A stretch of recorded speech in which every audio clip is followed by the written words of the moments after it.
GCPD, The Blue Wall, issue 6, the final issue, in fact. John Ridley writing with Stefano Raphael on the art. So, it kind of worked out neatly that Connor was here for this last issue, because we're here for not last issue, but the one before that, where the big reveal was that Ortega. I think I did like the first one or two. Maybe the first one. I definitely did issue 4, and then at least one of the ones before that. So this was obviously there's a manhunt for him. The police all want him, and it very much becomes this kind of discussion of like the police just want to kill him, right? Most of the people in the force just want him dead. Doesn't matter what the order is. You see him, you shoot on sight. But that kind of becomes the order, and it's kind of this thing that Montoya's... At some point, Montoya kind of goes along with. Yeah, Montoya kind of agrees to make that the official order, and... Or the unofficial order, at the very least. Yeah, you know what I mean. So it kind of becomes this thing she's struggling with, where by killing him, it doesn't justify anything he's done, but it's just kind of adding credence to the accusations, the manifesto, like all the things that he was saying about the department. Might martyr him a little bit. Yeah, turn him into a martyr. So she wants to try and take him in alive, and that's something both of his friends do. Although, in a nice little turn, both of his friends are at least in some way culpable for like tracking him down. Because one turns him in for seeing him, the other one has the phone and turns it into her. Yeah. So it's really building up this idea of this moral and ethical dilemma, and this series ultimately is looking at Montoya as a character, and like the guy's own father kind of brings this up to her and accuses her of like, you just want to turn him into like a hollow shell of himself like you, who lets everything happen to you, acknowledging that she must have some of the same history that he did. She must have been a victim of racism. She must have been put down. Obviously we've seen that anyway, but she acknowledges in this series that she struggled. She wanted to get to the top to change things. That was kind of part of her plan, and here it is, kind of just same old. Yeah, and the ultimate ending of it, where she does make sure he gets taken in alive. She convinces him that maybe he'll do more good if people listen to him. Although, of course, the media don't see it that way, because they just want to because there's actually a chance that she might be seen as like someone who should step down, because she goes on the press and says, hey, we failed. We he was a victim of a lot of these things, blah, blah, blah. The other cop she's talking to even is worried that this might turn like the public against a lot of the department because of like what he went through. But the media is like, oh, that's not like shiny enough. Like, it's more simple to just say, oh, Montoya's this hero who was able to bring him in and talk him down, and she's this great police commissioner.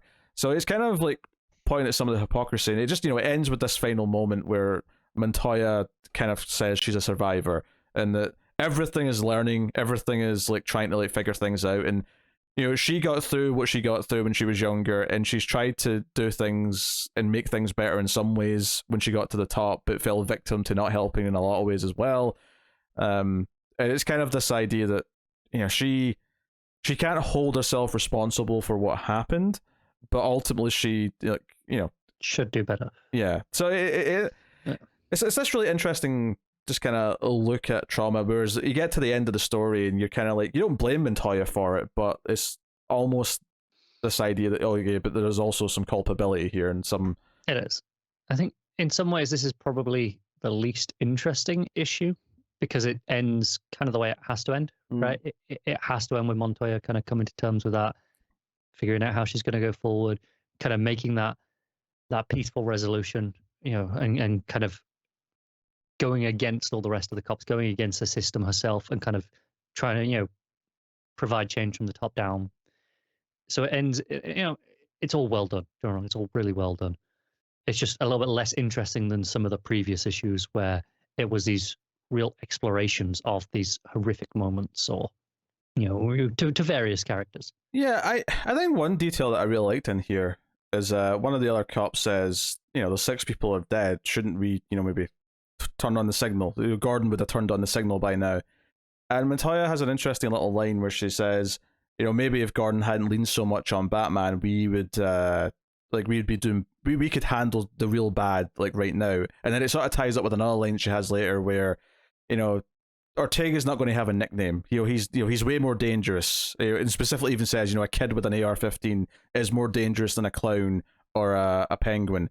And obviously, in the context of the comic universe, that's not entirely true, because we've seen some of the horrific shit Joker's done to people.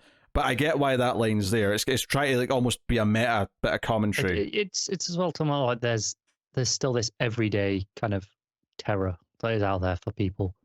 That even when the supervillains aren't doing their shit every other 2 weeks, like there's still, like I say, there's a kid with a machine gun shooting someone, and they need to be able to stop that without Batman.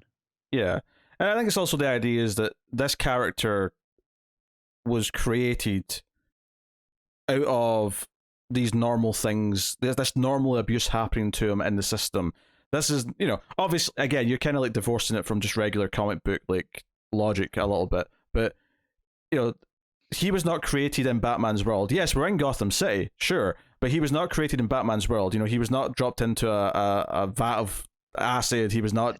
It's very important that Batman just doesn't appear in this comic. This is meant to be a story about a very real problem with a person that could exist that is dealing with a very real serious subject.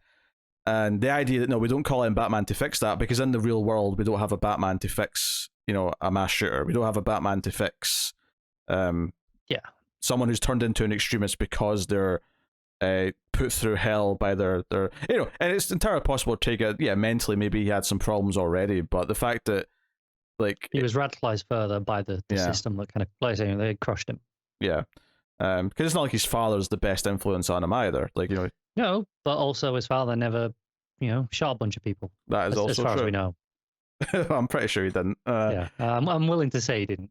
So, I think that's kind of like why we never see Batman come into it. And, well, I'm not saying that it wouldn't be interesting to have, like, in the same way that you sometimes we do Superman stories where, Superman will actually go talk to someone who's trying to commit suicide. It'll sort of like go away from the big theatrical villains and stuff and do Superman in a very real moment. I think having Batman address like a more like realistic mass shooter with like his own beliefs, and that could be a challenging thing to write, and maybe could say some really nice things. If anyone could tackle that, it probably would be Ridley. Yeah. But I think in the purpose of this story, though, it wasn't about that. It wasn't about using Batman to say something about this. It was about just trying to explore the ideas on their own. I mean, if we, let's say editorial mandate, we had to have Batman here at some point. The most I would have wanted would have been just Batman coming to Montoya. I mean, like, hey, how are you handling at the this? end? Do you need help? And Montoya being like, no, we need to deal with this on our own, essentially. Yeah. Like basically that conversation she has, I think it's in this issue of like, hey, maybe if we didn't always rely on Batman, we'd be able to help this better. You could kind of do that scene of her saying that to Batman. You could also kind of read that as like remove that she's literally saying Batman and just sort of read it as a like, we're always too happy to just sort of distract ourselves with fantastical to ignore the real problems, and maybe that's kind of like what that is kind of poking at, is that we'll forget that atrocities happen and just go back to caring about like our tweets and our frivolous things in life that aren't actually really that important, but we'll distract ourselves with them in the same way that in the universe here, the police department will just throw their hands up and say, let Batman deal with it. Batman almost has become this crutch for this department, and which is kind of funny given how Batman's origin is typically treated now, is that he's there to solve the fact that the police are useless and are corrupt. But now is it a bit circular in that by him existing, he's made the police worse? Yeah, because they don't have to try. Yeah, they just maybe less corrupt, but more indifferent, less passionate. Yeah, perhaps. complacent. Yeah. Which is an interesting thing to consider and look at, and it got me thinking as well, because she specifically says Gordon, rely too much on Batman, but then I think about that was Gordon's way of like going outside the system, because he felt like if you read Year One, the whole point of Gordon turning to Batman was like he's getting nothing done. He's being seen as like as a cop that all the other cops hate because he's too good, because he'll because he won't be dirty like them. He might actually try and not rat on them, but bring them to justice, kind of thing.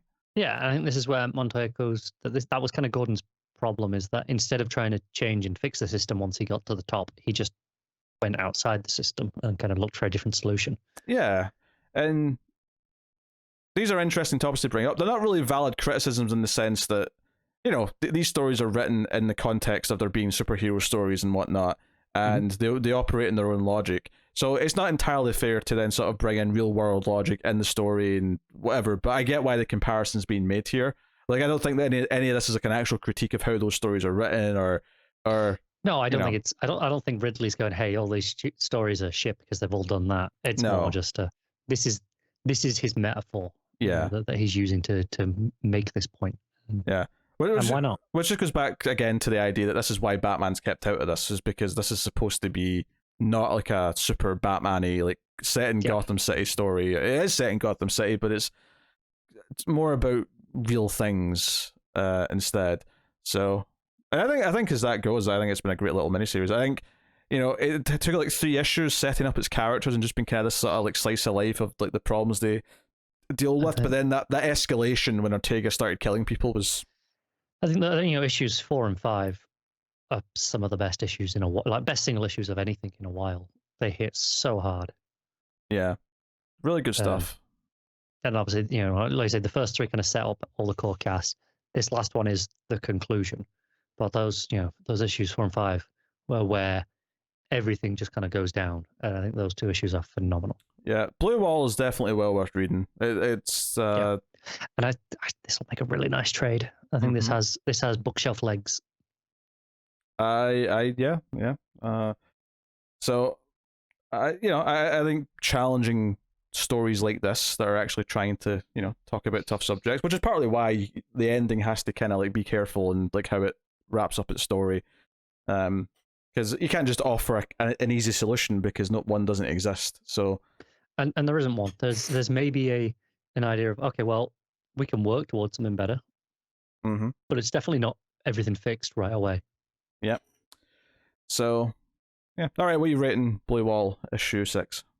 I think I'm going to give it an 8.